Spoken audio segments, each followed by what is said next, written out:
जाति पाति धर्म मजहब की बात नहीं की जाती, यहाँ वर्गों की बात भी नहीं होती।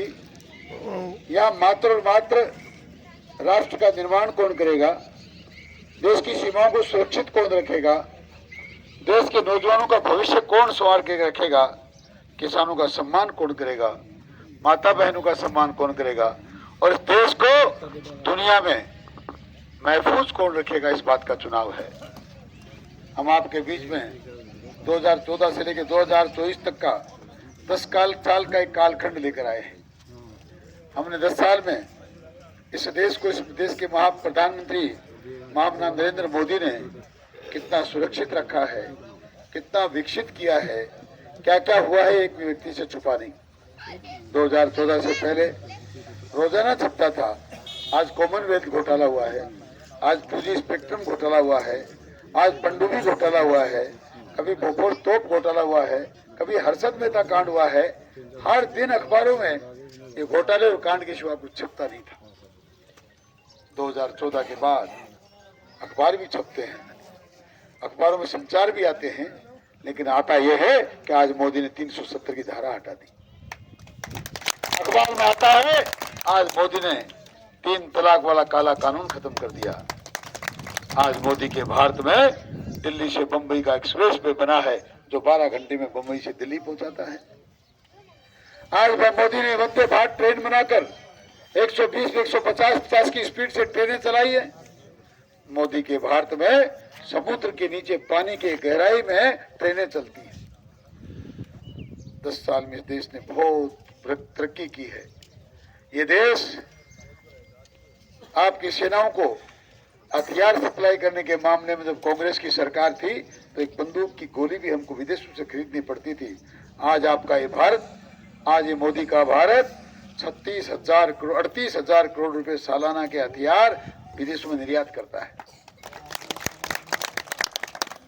देश कभी चांद पे पहुंचता है तो कभी संसार में सा डंका चलाता है, कभी पूरी दुनिया के सम्मेलन G20 के करके उनकी अध्यक्षता कर रहा है, तो कभी अमेरिका जैसे देश जो कभी इस देश को गरीब और भिखारी कहते थे उनको नतमस्तक करवाता है। और यूक्रेन और रशिया जैसे देशों में जब युद्ध हुआ, पूरी दुनिया में किसी की हिम्मत नहीं थी कि युद्ध विराम करके अपने अपने बच्चों को निकाल ले। फिर भारत का मोदी था जिसने एक टेलीफोन में 48 घंटे दुश्मन देशों के युद्ध बंद करवा दिए और हमारे बच्चों को सुरक्षित ले आया। ऐसे भारत का निर्माण है। आपका ये वोट सारे काम यही करता है। ये आपका वोट देश को सुरक्षित रखने के लिए, सीमाओं को सुरक्षित रखने के लिए, किसानों को सम्मान देकर सम्मान निधि देने के लिए, मातृशक्ति का अभिनंदन और वंदन करने के लिए, नौजवानों का रोजगार की चिंता करने के लिए ये वोट है। ये वोट इस बात का भी है कि इस राष्ट्र का सम्मान कितना और आगे बढ़े। 42वें पायदान से 5वें पायदान पर लाकर आपको गौरव मिला है कि भारत संसार की 5वीं महाशक्ति बन गया।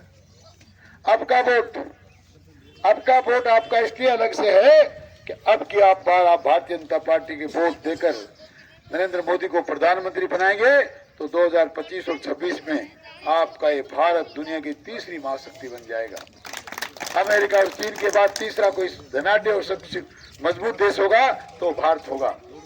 ऐसे ऐसे काम करने वाले लोगों को सनातन संस्कृति को जिंदा रखने के लिए, भगवान राम का मंदिर बनाने के लिए, काशी का कॉरिडोर बनाने के लिए, महाकाल का मंदिर, भव्य मंदिर बनाने के लिए आपको एक बार सनातन संस्कृति को मानने वालों को वोट देना चाहिए।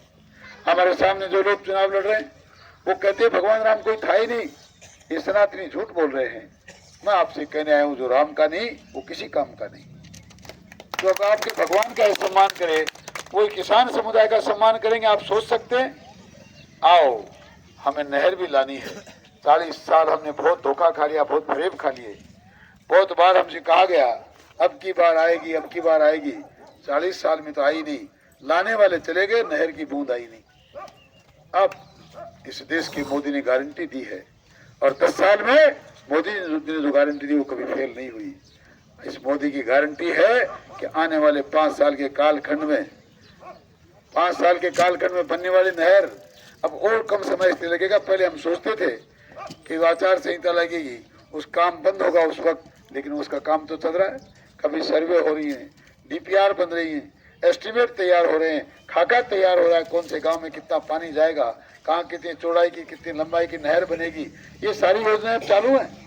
अब तो आचार संहिता के बाद टेंडर लगा के काम को शुरू करना है। इसलिए मैं मानता हूँ, और आपका गांव वैसे भी झुंझुनू जिले में यूँ तो आखिरी गांव है, पर जब नहर आएगी तो आपका गांव सबसे पहला गांव होगा, इसलिए पानी आपको अधिक मिलेगा। आपको निवेदन करने आया हूँ, आप आने वाले 19 तारीख को देश का मान सम्मान बढ़ाने के लिए, किसान की सम्मान निधि के लिए, किसान खेती में उपजाऊ फसल पैदा करने के लिए, नहर के लिए और देश को महान राष्ट्र बनाने के लिए कमल के फूल का बटन दबाकर हमारा सहयोग करिए। हम आपको भरोसा दिलाते हैं, मोदी की गारंटी है कि जितनी बातें आपसे की हैं ये सब की सब पूरी होंगी। आपका बहुत बहुत धन्यवाद। जय हिंद, राम राम। अभी एक बार शुभकर्ण से अपने हाथ से और केले वितरित करेंगे, तो सभी ग्राम पंचायत वासी अपने केले का जो प्रसाद है वो खाना है। और शुभकर्ण जी को विश्वास दिलाना है कि 19 तारीख को अपने होने वाले लोकसभा चुनाव में भारतीय जनता पार्टी के पक्ष में ज्यादा से ज्यादा मतदान करेंगे। बोलो बीजेपी, बीजेपी, शुभकर्ण चौधरी जिंदाबाद।